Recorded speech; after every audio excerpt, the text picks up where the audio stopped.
તો આગળ વાત જૂનાગઢ જિલ્લાના માળિયાહાટીના તાલુકાના પિખોર ગામના કોઝવે ભારે વરસાદના કારણે જ્યારે પાણીમાં તણાઈ ગયો, જેના કારણે પિખોર ગામથી માંગરોળ તરફ જતો મુખ્ય માર્ગ બંધ થઈ ગયો.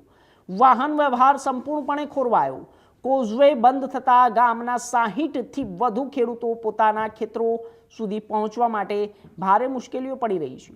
હાલ લોકો પુલની નીચે પથ્થર ગોઠવીને જીવના જોખમે અવરજવર કરી રહ્યા છે. સ્થાનિક ગ્રામજનોએ તંત્ર સમક્ષ રોડને કોઝવેનું તાત્કાલિક સમારકામ કરવાની માંગ કરી, જેથી ખેડૂતોએ અને ગામના લોકોએ અવરજવર માટે ફરીથી ત્યાં રસ્તો ચાલુ થાય તે માટે પણ માંગ કરી રહ્યા છે. પિખોર માંગરોળ ગામની આ ઘટના સામે આવી છે.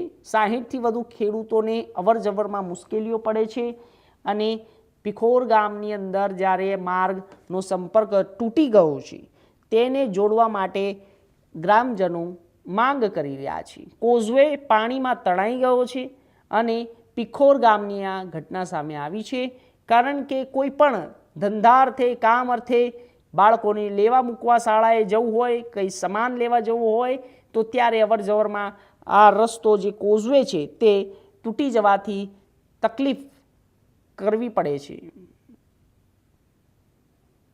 હું રહેવાસી પિખોરનો ખેડૂત આઈના છે. અમે મારું નામ સોમગર કાશીગર મેઘનાથી.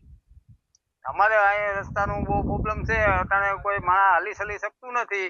એને માટે અમે સો માણસ ઊભું બે જણા હાથ પકડાવીને હેઠા ઉતરાવીએ. બહારના માણસોને ભાડગામના વાળાઓને આવી છે પોઝિશન. અમારે 50-60 ખેડૂત છે દાડીની માટે અહીંના સ્થાનિક. એને અટાણે બધાને આને શું કરવું, વાવેતર કેમ કરવું, બી કેમ ઉગાડવું, ગાડી પર કેમ ઉગાડવા, પુલ તૂટી ગયા માટે આ બધી પોઝિશન આવી છે. રાજકાર્ય અમારી માંગણી એક જ છે કે આ પુલ રિપેર થાય એટલી જ, બીજી અમારી કાંઈ માંગણી નથી સરકાર પર. મારું નામ રાજેન્દ્રભાઈ રાણાભાઈ બાબરિયા. પિખોર ગામ મારું છે. આ ગામની અંદર નોરી નદીને કાંઠે આજે અહીંયા પુલ જે કોઝવે છે એ પાણીના હોવાથી બહુ વખતથી પાણી આવ્યું એટલે તૂટી ગયો છે. અહીંથી જતા બધા ખેડૂત છે, આજે 20-25થી 30 ખેડૂતો છે. એનો રસ્તો છે અત્યારે, જેની અંદર આજે ખેડૂતને વાવવાનું બાકી છે ને વાવેતર બાકી છે. એટલે જેને દાણા આતે બધું લઈ જવાનું હોય, વાવેતરની અંદર ગાડા છે, બળદ છે લઈ જવાનું હોય, કોઈ છોકરાને સ્કૂલે જવું હોય, આની સમસ્યા છે. એને તાત્કાલિકને ધોરણે આ પુલનું કામ સરકાર કરે એવી આ ખેડૂતની બધાની માંગ છે. અહીંથી 3-4 ગામના રસ્તા છે. બાદગામ છે, સિરોદર છે, સુલતાનપુર છે, અહીંથી લગતા ઘણા રસ્તા છે. આના માટે અમારા ગામની અંદર એટલા બધા ભેગા થયા છે અને તાત્કાલિકને ધોરણે આ અમારું કામ મંજૂર થઈ જાય ગાયોગા એવી અમારી માંગ. હું પિખોર ગામનો રહીશ છું.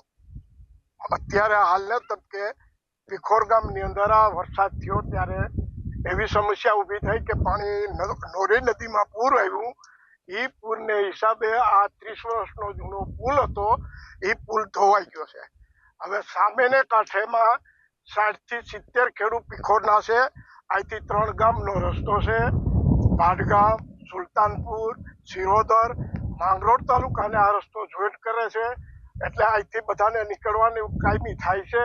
અને 60 ખેડૂત પિખોરના છે એ સામે કાંઠે જમીન ધરાવે છે. એ અત્યારે એ લોકોને વાવણીનું વાવેતર કરવાને માટે જવાની કોઈ પણ રસ્તો રહ્યો નથી. એ લોકો વાડીઓની અંદર રહે છે. હવે અત્યારે એના છોકરાઓને ભણાવવાનું, પછી એ લોકોને કાયમી રેશનને લેવા માટે ગામમાં આવવાનું, એ ક્યાંથી એને આવવું, ક્યાંથી જવું, કેમ જવું, એ બધું અત્યારે એને મુસીબત ઊભી થઈ છે. તો સરકારે આની અંદર ઇમરજન્સી ધોરણે તાત્કાલિક કોઈ પણ હિસાબે સહાય રૂપે આ પુલને ચાલુ રિપેર કરી અને ચાલુ કરવું જોઈએ. તો આ ગામની સમસ્યા અત્યારે પૂરી થાય એમ છે. ગામના અત્યારે 60થી 70 લોકો અહીં ભેગા થયા છે. એ બધા અત્યારે અહીં હાજર જ છે. અત્યારે અહીંથી જવાની રસ્તો નથી, કોઈ ઉતરવું નથી. જે આની અંદર આગળ બતાવ્યું એ પુલ હાવ તૂટી ગયો છે, ઉતરી શકાય એમ નથી. જેવી આજથી વર્ષો પહેલા ઓજતની પરિસ્થિતિ થઈ હતી એવી પરિસ્થિતિ અહીં થઈ છે. આ ફક્ત 60 ખેડૂતની છે, ઓલી આખા જિલ્લાની હતી. પણ આ 60 ખેડૂતને અત્યારે એને વાવેતર ક્યાં કરવું, કેમ કરવું, સાધન કેમ લઈને જવું, એ બહુ મોટી સમસ્યા છે. તો સરકારે અત્યારે ઇમરજન્સી ધોરણે આ આગળ વાત પંચમહાલ